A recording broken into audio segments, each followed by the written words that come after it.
chaque soir pour décrypter les mouvements de la planète marché. Sophie Chauvelier est avec nous, gérante allocataire chez Dorval Asset Management. Bonsoir Sophie. Bonsoir.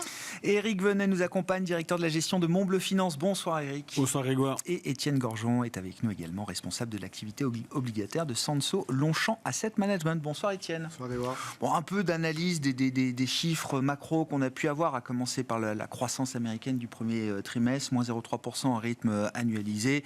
Et on le disait en introduction, on en discutait même entre nous, cette contribution négative historique du commerce extérieur qui révèle quoi, Sophie? Des effets d'anticipation importants déjà de la part des agents économiques américains avant même la mise en place de tarifs douaniers?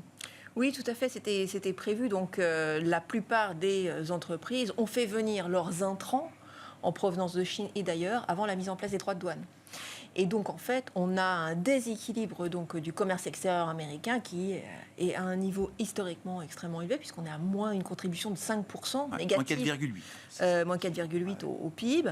Alors, si on retraite de cet élément, quand même, on voit une économie américaine qui, dans ce premier trimestre, reste stable. Il n'y a pas, à proprement parler, d'écroulement de la consommation. Oui, on tourne aux alentours de 2%.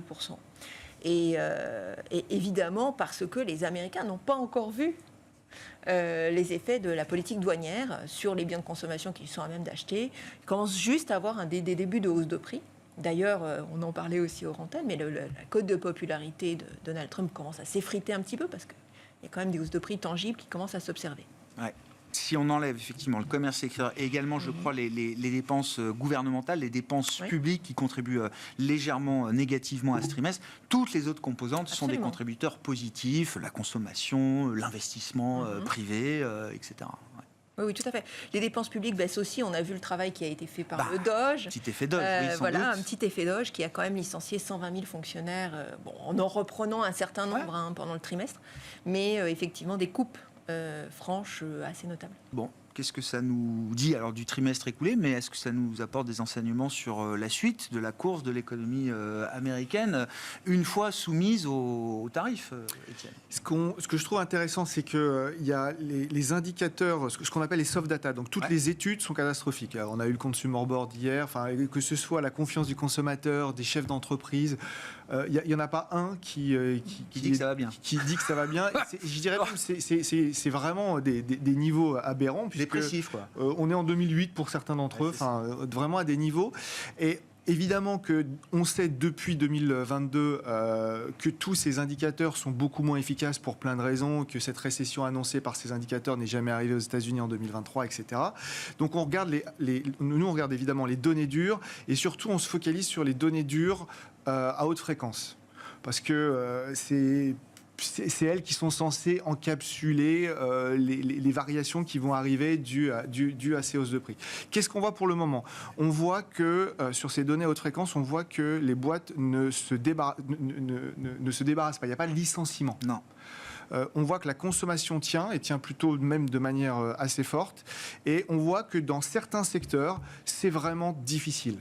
Tout ce qui est logement, voyage, on parle de récession. Il y a le CEO de Southwest Airlines qui disait mais nous on est vraiment dans une grosse récession. Ouais.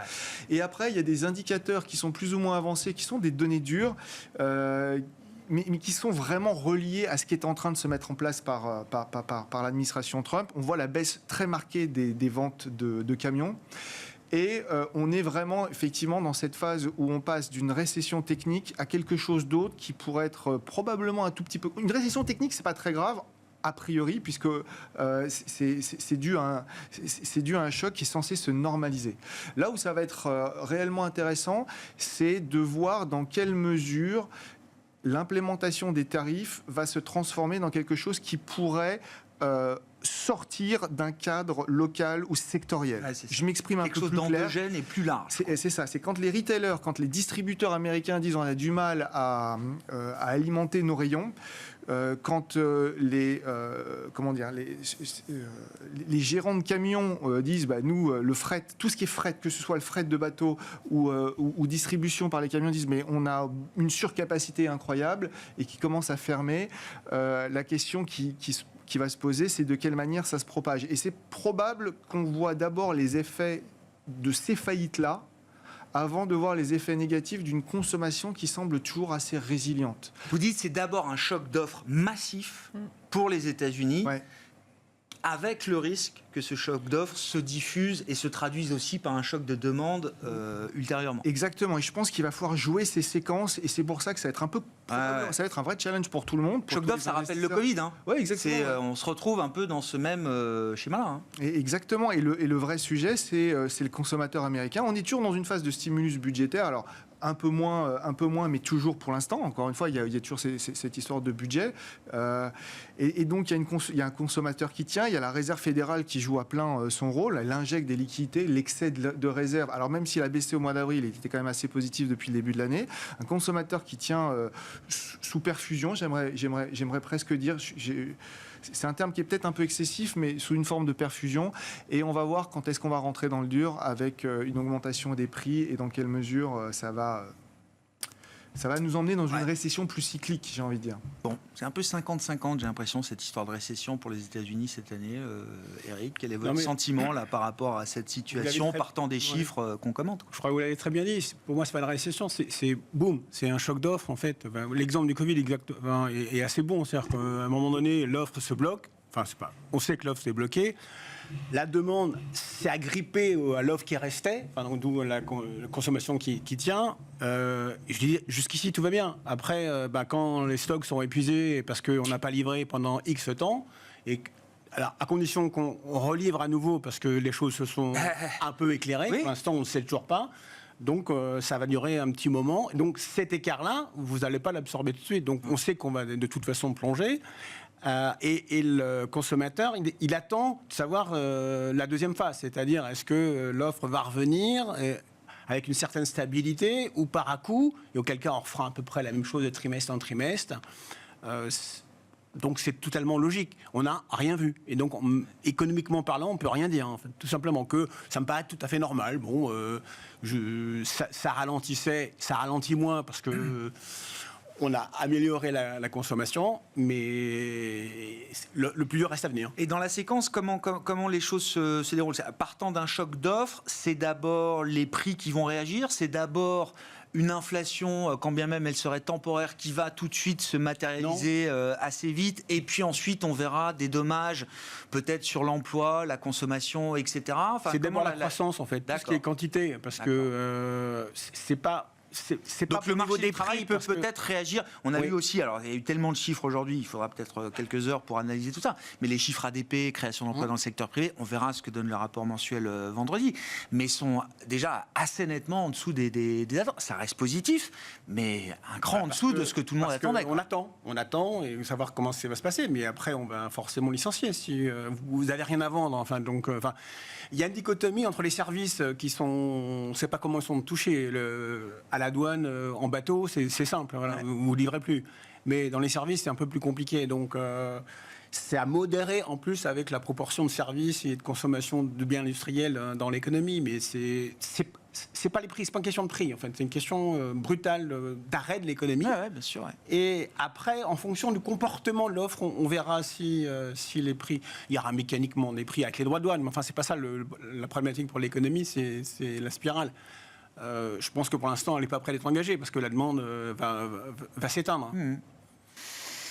Sophie, le marché, alors on sort d'un mois d'avril très chaotique. Je ne sais pas ce qu'on peut faire dire au marché à ce stade, mais il s'est positionné pour quel scénario? On est passé par un quasi moins 20 du S&P, on a flirté avec la barre des moins 20 au pire du 8 avril, je crois. Il y a eu quand même un rebond de soulagement assez spectaculaire. Beaucoup d'indices, ou certains indices, sont revenus d'ailleurs sur les niveaux qui prévalaient avant Liberation Day du 2 avril. Donc c'est vrai que le mois d'avril offre peut-être pas, quand on regarde comme ça la photo finish, on voit des indices américains positifs sur le mois, etc. Peut-être que c'est pas une photo qui reflète réellement ce qui a pu se passer et ce à quoi le marché s'est préparé. Alors le marché, ce qui est intéressant, c'est quand on décompose en fait ce mouvement, parce que le marché a quand même pleinement intégré, alors pas pleinement, mais a quand même pas mal intégré ce choc pour les valeurs exportatrices européennes, japonaises, etc. Ce que je veux dire par là, c'est que bien que les marchés aient rebondi, ils n'ont pas rebondi avec les mêmes valeurs. De la même manière. Voilà. Donc il y a eu une dévalorisation des valeurs exportatrices très très fortes, transverses, que ce soit au Japon, que ce soit en Europe, que ce soit toutes les valeurs qui ont beaucoup à perdre de ces droits de douane, se sont dévalorisées de façon extrêmement forte. Et dans le rebond, elles se sont contentées de rebondir en ligne avec le marché. C'est comme si on avait une marche d'escalier. Il y a eu une dévalorisation de ces valeurs. Et ce qui s'est beaucoup mieux comporté, c'est des valeurs qui ont une typologie ou bien tournée vers la demande locale, c'est le cas en Europe, puisque les valeurs qui permettent d'accompagner notamment le plan de relance allemand. Ouais. Les financières ont bien rebondi, les financières sont quand même tournées vers la demande interne. Donc l'idée des contre-feux qui vont venir absorber, aider à absorber le choc des droits de douane. Donc toutes les valeurs qui sont sensibles à ça, demande interne ou demande pan-européenne, demande, etc., se sont plutôt mieux comportées, ont surperformé très fortement, ou bien les valeurs défensives. C'est comme si on redécouvrait qu'il y avait des dividendes dans les telcos. Dans les utilities, voilà, tout est possible, etc. Oui, bien sûr, c'est les secteurs qui ont surperformé. Donc en fait, le marché a rebondi, mais il n'a pas du tout rebondi en faisant abstraction de ce qui s'était passé. Le marché a intégré, il y a eu une grosse marge d'escalier sur les sociétés les plus sensibles, et maintenant on attend. Ouais. Donc le marché, je ne dirais pas qu'il a ignoré, il n'a pas balayé cette question-là. On n'est pas passé à autre chose. Non, il n'est pas du tout passé à autre chose, mais ce qu'il dit, c'est que, effectivement, c'est un choc d'offres, et qu'il suffit d'un mot pour que ce choc d'offres se résolve. Donc ce n'est pas un choc structurel qui viendrait d'une crise de la dette, par exemple, quelque chose de très profond qui viendrait détruire les perspectives économiques dans la durée. C'est un choc d'offres qui dépend du bon vouloir, entre guillemets, et de la réaction d'une politique. Donc si Donald Trump dit « c'est bon, j'ai gagné, et maintenant on va s'en sortir avec ça, on va rester avec nos 10%, puis ça ira », ça va aller. D'accord. Mais donc un simulacre de victoire peut suffire effectivement à apaiser la situation.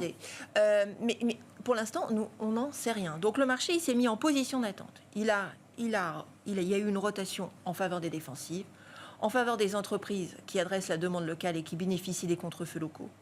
Et il est resté à l'écart. Il s'est dessaisi, il a vendu les entreprises les plus fragiles et les plus liées au commerce mondial. Ouais. Voilà. Donc non, je ne pense pas que le marché n'a pas du tout ignoré ce qui est en train de se passer. Il s'est plutôt mis en position d'attente, je dirais. Du point de vue des marchés obligataires, justement, qu'est-ce que les taux nous disent de la situation ? Ça a beaucoup valdingué quand même. Ouais, mais moi, je regarde le marché qui m'intéresse le plus en ce moment, c'est le marché, c'est l'euro, enfin c'est le dollar. Ouais, le dollar. C'est le dollar parce que lui donne une vision, je trouve assez claire il y a une direction. C'est pas une lubie de l'administration américaine, c'est quelque chose de plus profond. C'est comme ça que j'interprète le mouvement sur le dollar. Baisse de 10% pour le dollar. Pondéré, face aux grandes devises majeures depuis le sommet de janvier. Parce que c'est pas un petit mouvement. Ah non. Et que c'est des mouvements qui s'intègrent souvent dans des cycles assez longs. Ouais. Donc c'est la première chose que je regarde, c'est lui qui dit attention, c'est pas une lubie, il y a quelque chose de structurel. On est peut-être dans un renversement de table à la Nixon, à la Reagan en 85, Nixon en 71, et peut-être que finalement Trump c'est l'arbre qui cache la forêt. Ils n'ont pas le choix, il y a trop de dettes, il faut renverser la table, il faut trouver un moyen de réduire tous ces déséquilibres. Tous ces déséquilibres, que ce soit déficit commercial ou autre. Et cette hypothèse-là, ça nous dit qu'on est loin du pic des tensions et des frictions, parce que dans un monde fragmenté comme il est aujourd'hui, à part passer par une coercition explicite, je ne vois pas comment vous mettez autour de la table les Japonais, les Chinois, pour dire c'est bien, alors le yen maintenant ça va être plus 30. Voilà. Et je ne dis rien de la Chine, dont le yuan est au même niveau qu'en 2008. Et ça, c'est presque un autre débat. Si on y touche tout de suite, moi ce que j'avais étudié venant de la fac sur les cycles, c'est que sur les 40 dernières années, on a créé l'expression est pour être visible et peut-être un peu grossière, on a créé un magma de dette. Ce magma de dette est devenu... Les économies sont tellement financiarisées. Pour faire simple, il y a 40 ans, avec 1 de dette, on faisait 1 de PIB. Maintenant, il faut plus de 5 de dette pour faire 1 de PIB aux États-Unis. Donc, ça marche plus vraiment. Et à chaque fois qu'on essaye de contraindre cette évolution-là, à la baisse ou même à la stabilité, on s'aperçoit que concomitamment, l'économie et les marchés réagissent négativement. Et donc, on se retrouve dans une équation qui est compliquée où il va falloir passer soit à un rétablissement des déséquilibres commerciaux, et donc l'idée de tarif est pas bête, la méthode est discutable, mais l'idée de tarif n'est pas elle est même stupide. Peut-être contre-productive. Elle est même mais effectivement. Et c'est vrai que Miran qui dit 2% par an jusqu'à ce qu'on atteigne une négociation, moi ça me paraît ça me paraîtrait plus... L'aspect graduel, ça a été un L'aspect peu graduel mis de côté dans négocier- l'implémentation de la stratégie par Trump. Et négocier Ouais. pouvait avoir du sens, Ouais. et tout le monde pouvait le comprendre que le côté probablement un peu plus massu à la Trump et Vance en particulier. Donc ça c'est la première chose. La deuxième chose, c'est je pense que de la même manière que ce qui se passe en Europe et en France en particulier avec de l'austérité, les Américains pourront pas y échapper. On parle Medicare, Medicaid, ils peuvent pas y échapper. Moi je rappelle juste un truc, il y a 30 milliards de dettes, il y a un tiers qui doit être roulé cette année. Oui. C'est ça qui marche Oui. plus. Et il y a j'ai dit milliards, non, c'est trillions. Trillions. C'est 10 trillions, donc un tiers. Il y a 2 trillions de plus que l'année dernière. Donc on est dans une spirale qui fonctionne plus. Et donc la complexité, c'est qu'ils vont probablement faire une combinaison d'un petit peu d'austérité, d'un petit peu de tarifs, probablement qu'ils vont devoir ajuster, je ne sais pas trop comment, parce que la dernière option, c'est de ne rien faire. Je pense que ce sera la pire pour tout le monde à terme. Et je dois avouer que le marché action, pour moi, me semble vraiment au perché quand j'intègre ça. C'est-à-dire que quand je me dis, si ça se trouve, et c'est peut-être la différence d'interprétation, et vraiment, moi, je sympathise énormément avec le discours de Sophie, mais s'il devait y avoir une différence d'interprétation, c'est je me dis, si on est réellement dans un changement de paradigme, de politique économique, On n'a encore rien vu. monétaire, etc., On n'a encore rien vu. et c'est un peu ce que me ferait comprendre le dollar, alors je me dis, le S&P est franchement au perché.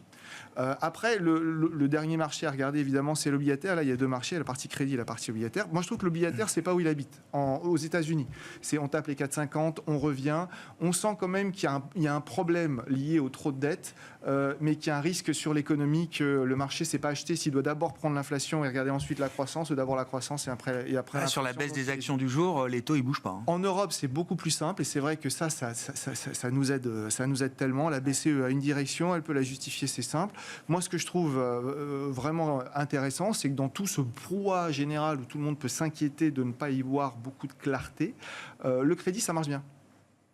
Ça résiste bien. Le Ça s'est un peu écarté quand le même. crédit en Europe, ça s'est un peu écarté, mais j'ai presque envie de dire, vu les challenges et quand même les moins 20 qu'on a vus sur les S&P et les corrélations historiques, on n'est quand même pas très loin du circuler, il ne s'est pas passé grand-chose. Ah ouais, ok. En tout cas sur le crédit européen, Bon. c'est un peu moins vrai sur le crédit américain. L'Europe, havre de paix, de modération, de médiocrité, je ne sais pas. Mais en tout cas, dans un monde, dans le jeu, c'est toujours pareil, c'est le beauty contest, hein, c'est le concours de beauté des marchés. Donc à partir du moment où la mariée américaine semble avoir perdu quelques plumes... Vous avez répondu, oui. Ouais, non. Non, je vais Non, mais revenir. En fait, si la politique des États-Unis c'était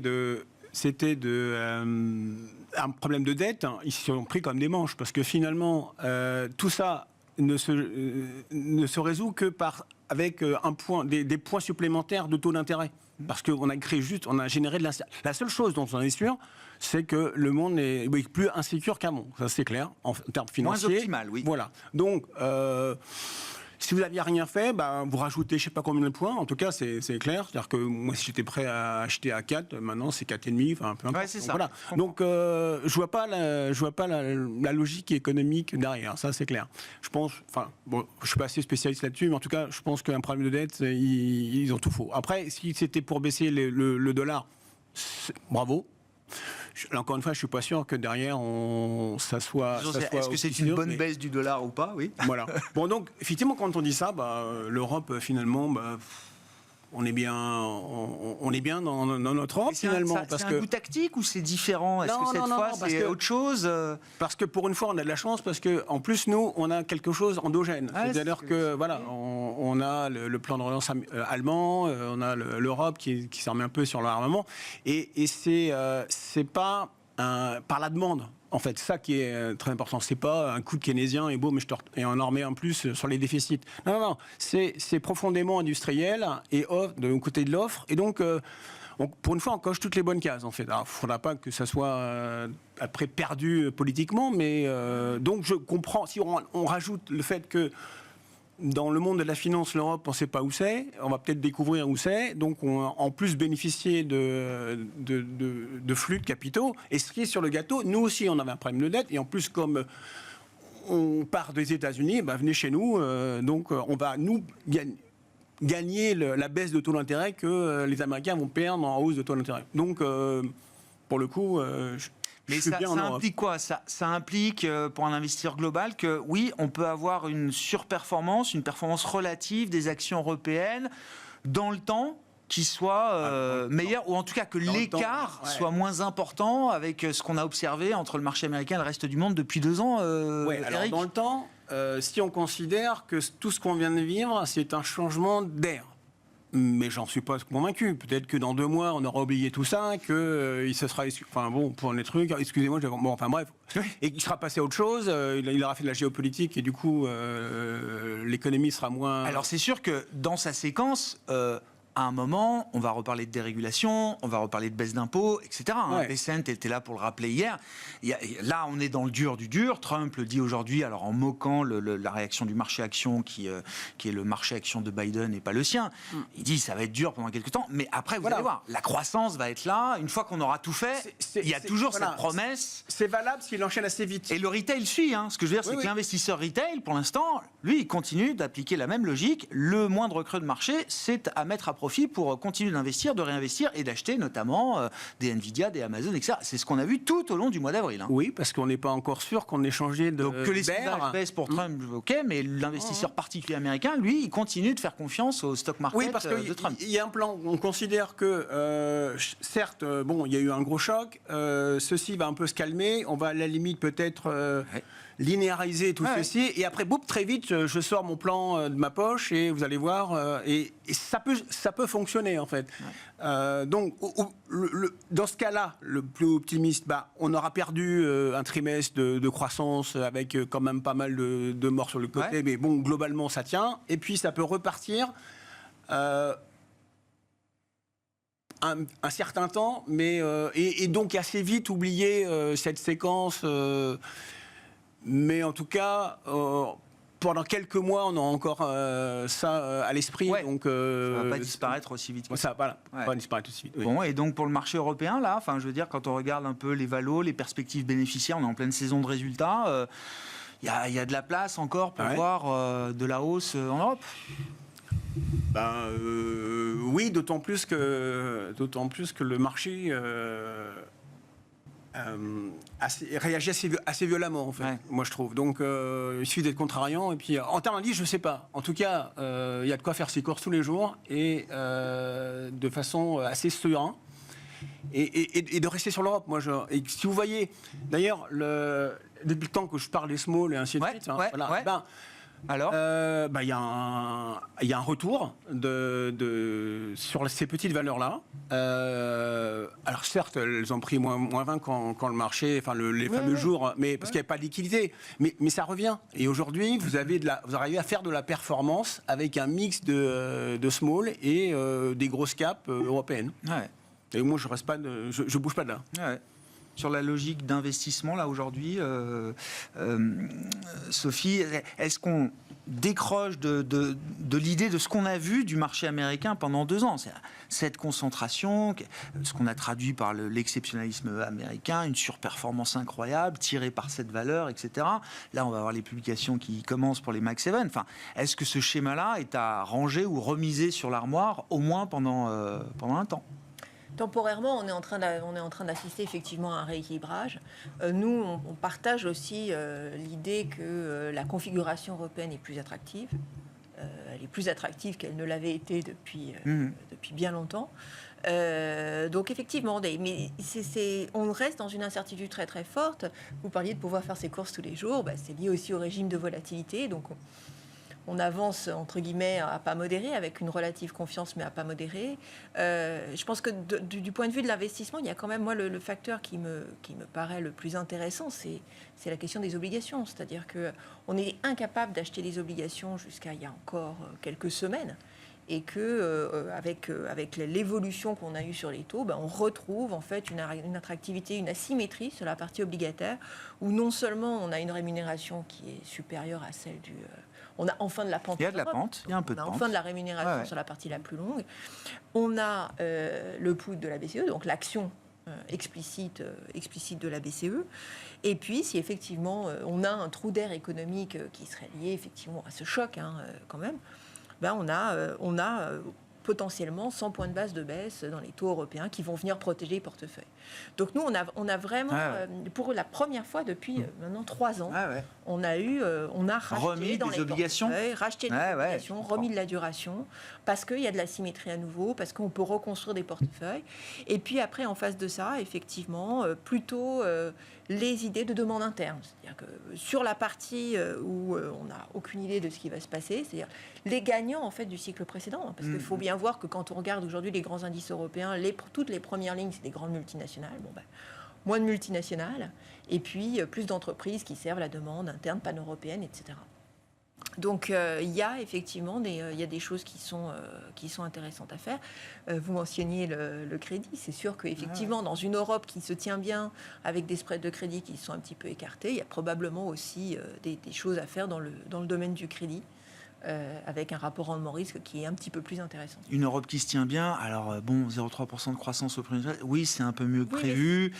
C'est un ennui agréable. Voilà, mais ce que je veux dire, c'est que pour des actifs, pour des classes d'actifs comme le crédit, c'est, je ne vais pas dire que c'est un sweet spot, mais si, c'est quand même un équilibre, un agréable ennui. Okay.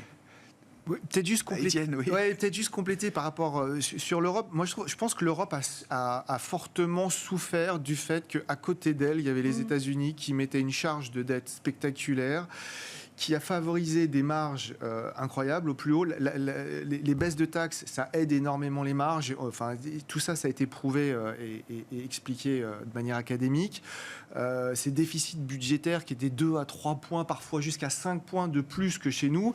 Et donc, on se retrouve. Et puis, évidemment, l'IA et ce boom, c'est vrai que l'Europe faisait pas le figure. Mais depuis qu'on commence à comprendre que l'exceptionnalisme américain, c'est dans le meilleur, l'IA, et aussi dans le pire étant du déficit sur du déficit, et que cet exceptionnalisme s'explique en grande partie dû à l'utilisation du budget et du bilan de la Fed, et également des résultats concrets de choses qui sont parfois même désespérantes. Enfin, il y a ce ratio justement qui s'appelle le ratio de la désespérance aux États-Unis. L'espérance de vie des Américains pour un pays développé, c'est la seule qui décroît. Ça vous dit, c'est l'autre face de l'exceptionnalisme américain. On a vu le bon côté, le marché a vu le bon côté, mais il y a aussi un revers à cet exceptionnalisme un peu forcené. C'est 43% d'obèses, c'est un taux de suicide qui dépasse toutes les normes des pays développés. C'est une classe moyenne qui a été fortement challengée, qui a fortement souffert sur les 10-20, sur l'envolée de la globalisation. Et tout ça, ça se retrouve également, évidemment, dans les votes. Et peut-être que les marchés sont en train de se dire, c'est vrai que l'Europe, ça nous a jamais fait vraiment rêver, que nous, dans les marchés, on aime bien rêver un petit peu, on aime bien acheter des choses qui sont un petit peu, qui brillent. Et puis là, d'un seul coup, ça brille beaucoup moins de l'autre côté de l'Atlantique, et du coup, ça rebrille un tout petit peu plus chez nous. Et c'est ça, c'est la bonne nouvelle. Donc, à voir si ça va durer. C'est la question. Donc, est-ce que c'est une politique de transition, une politique structurelle? Sur la pente des courbes de taux, là, ce phénomène de pontification, il y a encore de la place. C'est encore un mouvement, aux États-Unis et en Europe, d'ailleurs, c'est encore un mouvement qui est... En Europe, je pense qu'on est vraiment proche de la fin. Je pense que le marché anticipe un peu trop de bonnes nouvelles sur les baisses des taux. Un peu trop de baisse de taux. Ouais, je pense qu'il y a un peu trop de baisse de taux de mon point de vue. Aux États-Unis, je dois vous avouer que je ne touche plus la courbe américaine depuis 1 mois et demi, 2 mois, parce que, encore une fois, c'est toujours cette question dont on parle tous les cas depuis tout à l'heure. C'est la séquence. Moi, je pense que c'est d'abord l'inflation et après la baisse de la croissance par la chute de la consommation. Et si j'ai raison, ça va faire très mal sur la courbe américaine et ça va pas être une pontification, mais un aplatissement assez méchant. Et évidemment, si j'ai tort, si la croissance commence à peiner très vite, la pontification, il y en a encore pour 150 points de base, probablement. Pontification par la baisse des taux courts. Par la baisse des taux courts. D'accord. En cas de récession, comment réagissent les taux longs américains? Si vous avez récession, pontification et pontification violente. Si c'est l'inflation qui tape en premier, qui refait surface en premier, j'ai peur que ça soit très compliqué pour le marché obligataire parce que les taux courts vont monter fortement. Donc on va voir la courbe se réaplatir. Et c'est pour ça que je ne touche pas à la courbe américaine, c'est parce que je travaille énormément, j'adore mon métier, mais sincèrement, j'arrive pas à savoir lequel va le prendre. Je pense que l'inflation va arriver avant, ça me paraît le plus logique. Mais donc et c'est aussi pour ça que je ne touche pas au taux. Je pourrais mettre un short, mais j'ai pas assez de conviction. Donc on reste tranquillement en Europe. Bon, on suivra les chiffres. On va avoir des chiffres d'emploi là cette semaine, et puis la Fed qui se réunit la semaine prochaine aussi. Là, dans ce contexte, les banques centrales, qu'est-ce qu'elles peuvent apporter comme message, Eric? Ouais, juste sur le scénario rose obligataire en Europe, il y a un souci qu'on a loin d'être réglé, c'est le déficit français et la finance, voilà. Oui. Parce que, en fait, à un moment donné, ça va... Non, mais... Oui. Ok. Oui, pardon. Ouais. Parce qu'effectivement, notre scénario macro-Europe est basé sur la relance allemande essentiellement, et donc un effet d'entraînement aussi sur l'Europe. Mais, et des pays périphériques qui se retrouvent dans des positions beaucoup plus saines. Qui, eux, sont déjà bien, l'Europe du Sud est déjà bien partie. Et donc, en fait, le moteur allemand, il ne faudrait pas qu'on ait un choc politique, en plus, en France, en fait, qui nous ferait... quand on a l'Allemagne qui relance, quand on a les périphériques qui sont sortis, qui ont assaini leurs comptes publics, est-ce que ce qui se passe en France, si. Alors, à mon avis, si vous avez encore je sais pas, ou une dissolution ou un saut, le gouvernement qui saute, on n'a rien réglé. Enfin, on sait qu'on a un mur, voilà, ça c'est clair, et donc ça reviendra de toute façon. C'est pour ça que je suis pas à l'aise avec l'obligataire. Alors. Sur les crédits, oui, sur l'OAT, sur les taux longs européens, je suis pas non plus très à l'aise. Alors, américain, je touche pas non plus. Après, c'est plus facile de faire un ajustement seul quand les autres ont fait déjà les ajustements, quoi. Qu'on soit pas tous obligés d'être en même temps dans l'austérité, c'est pas mal non plus, quoi. Ça laisse un peu de place justement à la France pour prendre le temps de faire ce travail nécessaire. Prendre le temps de faire justement. Non, mais quand tout le monde doit faire, ou quand on pousse tout le monde à faire de l'austérité en même temps, c'est là où il y a un problème. Là, justement, il y a des effets de balancier différents autour de la France. Alors, pour revenir à la question, je pense que la BCE nous aidera avec déjà la baisse des taux courts, mais au niveau aussi du bilan, certainement. Enfin, si, donc, oui, en cas de bête sur la. Oui, ou pour aider, parce qu'il y a quand même un problème de financement. On ne sort pas comme ça 500 milliards d'un chapeau. Donc voilà, en plus, on a le put de la Banque centrale. Donc, bon. La France, c'est grave alors, du coup, dans le paysage macro, de marché, Sophie ? On est bien embêtés. Honnêtement, Honnêtement, on est bien embêtés. C'est, entre guillemets, c'est un peu le maillon faible en ce moment. Ouais. Bon, l'Allemagne, elle a été pendant 4 ou 5 ans. Absolument. Dans tout le scénario européen. Et c'est difficile de voir comment tout ça va se redessiner. C'est difficile de voir ça s'améliorer beaucoup, honnêtement, sur le front des finances publiques. La difficulté à faire passer le moindre mouvement, la moindre réforme, le moindre effort et... Donc non. Mais ça veut dire, c'est complètement déconnecté de l'investissement en actions européennes. Relativement quand même. Ouais, d'accord. Oui. Il n'y a pas une prime particulière sur les actions françaises liées à cette situation nationale de nos finances publiques. Non. Ouais. Bon. Voilà. Tiens, question sur la France, du coup. La France, je trouve, c'est toujours c'est évidemment les sujets qui nous passionnent, mais avec tout ce que le pays a vécu entre la dissolution, tout ce qui s'est passé, moi je trouve que la structure économique et ce dernier budget que moi je trouve pas bon parce que austère, je trouve que l'économie française montre une résilience, moi, que je trouve absolument incroyable. Ensuite, on est plutôt dans une phase de... Ça me rappelle l'Allemagne avec le choc énergétique un peu. Mais c'est ça. Oui, l'Allemagne n'a pas fait de croissance pendant plusieurs années, mais ça aurait pu être un effondrement de la croissance allemande. Et on ne s'effondre pas parce qu'il y a une richesse, parce qu'il y a beaucoup de choses, il y a des marges de manœuvre. Après, il y a une volonté politique et c'est tout ça qui inquiète énormément à la fois plus les investisseurs que réellement les marchés pour l'instant, parce que quand même, franchement, avec toute l'incertitude, notamment pendant la période où on n'avait pas de gouvernement, Finalement, le spread, il s'est pas non plus envolé. Donc, on comprend bien que la France, il y a potentiellement, il y a plein de choses à faire et tout le monde sait ce qu'il faut faire. C'est simplement qu'il faut un peu de courage politique. Il y a toujours un espoir qu'à un moment ou à un autre, on puisse y arriver. Et que, en attendant, finalement, ça tient à peu près. La bonne nouvelle, c'est qu'on est dans un environnement macro relativement désinflationniste et que si la BCE devait intervenir, elle est beaucoup plus libre que la réserve fédérale. J'entends. Donc ça, c'est les bonnes nouvelles. Moi, je reste un optimiste sur les hauts fonctionnaires français. Je me dis que dans les périodes vraiment compliquées, ils savent faire les choses, mais c'est toujours à la dernière minute, le dernier quart d'heure. Voilà. On aura fait le tour de table sur la France. Logique d'investissement, terminons avec ça. On n'a pas parlé des émergents aussi. Est-ce qu'il y a un intérêt particulier aussi dans le contexte actuel sur des zones émergentes qui ont été un peu hasardeuses jusque-là, pour dire les choses. Zone émergente, probablement en devise locale, évidemment en dollars. En dollars, il y a toujours la problématique du hedge ou de la baisse du dollar lui-même, du coup, en fait. Donc ça reste un sujet. Mais effectivement, il y a des choses intéressantes à faire pour les clients en quête de diversification. Après, en Europe, moi, ce que j'aime bien en Europe, dans le crédit, encore une fois... tôt un petit peu moins en ce moment parce que trop de bonnes nouvelles pricées, je pense. Mais dans le crédit, on arrive encore à faire des portefeuilles de à peu près 4 à 4,5 sans prendre des risques démesurés. Et si on veut pousser un peu plus, on s'aperçoit... Je ne sais pas si vous vous rappelez, Grégoire, la dernière fois qu'on s'est vu, je vous avais dit les résultats des boîtes en Europe, donc des ETI que nous, on finance, c'était de la résilience dans la médiocrité. Je ne sais pas si vous vous rappelez de l'expression. Oui. Là, maintenant, le message, c'est ça va plutôt pas trop mal, mais on est dans control the controllable. Parce qu'effectivement, il y a cette incertitude liée à ce que font les États-Unis. Et donc, ce n'est pas la top line qui souffre, c'est plutôt les dépenses de CAPEX, c'est plutôt ce type de choses qu'on voit.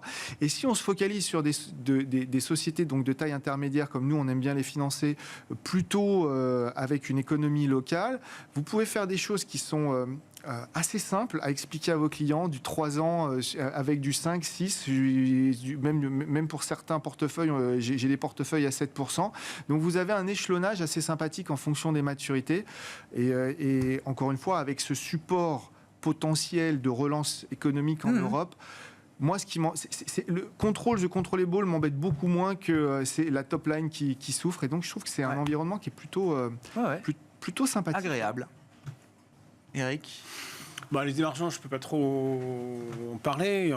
Par contre, la partie qu'on mettrait dans le portefeuille émergent, je la mets dans les mines d'or. Dans les mines d'or, voilà. Donc, mais depuis un petit moment déjà. Je garde. Là, c'est pareil. Enfin, vous avez une volatilité qui est impressionnante, mais plus que l'or, vous avez les mines, parce qu'en plus, vous gagnez sur les deux tableaux en termes d'entreprise. C'est bien corrélé au cours de l'or ou Oui, en plus, oui. Mais en plus, vous avez une baisse des coûts des mines en fonction du prix d'énergie. Après, il y a l'effet devise. Donc, je suis à au moins 10% sur les minières. Or. Et minières aurifères. Bon. Sophie, moi je voulais bien un petit mot des émergents, je ne sais pas, c'est aussi un domaine que vous connaissez bien. Oui, tout ce segment-là, j'aurais tendance à dire que tant qu'on est dans un tel monde d'incertitude, et notamment sur toute la partie asiatique, c'est quand même toute la supply chain, toutes les chaînes d'approvisionnement en lien avec la Chine, etc. C'est beaucoup, beaucoup trop compliqué pour le moment pour vraiment aller faire ses courses là-dedans. On a besoin d'y voir un petit peu loin. On avait remis des positions sur la Chine, dans le sillage de l'assouplissement du gouvernement, l'histoire d'IPSIC, etc. On a rétropédalé très très rapidement, on est ressorti très très rapidement. Non, ça tient bien ce marché chinois. Ça tient. Mais c'est extrêmement compliqué.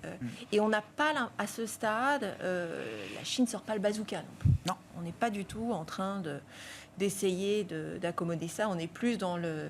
Je pense que le gouvernement chinois s'inscrit plus dans la durée en disant, nous, on a le temps. Oui, on peut, de toute façon, nous, on peut prendre un peu de souffrance. Qui appellera l'autre le premier, quoi. Voilà. On est toujours un peu... Et donc, c'est vraiment, ça reste très, très compliqué. Toute cette chaîne de valeur, bon. Ouais. Effectivement, c'est une phase de la mondialisation, enfin une nouvelle étape de la mondialisation, une recomposition de la mondialisation à minima. Merci à vous trois d'avoir été les invités de Planète Marché ce soir. Sophie Chevelier, gérante allocataire chez Dorval Asset Management, Éric Venet, directeur de la gestion de Montbleu Finance, et Étienne Gorgeon, responsable de l'activité obligataire de Sanso Longchamp Asset Management.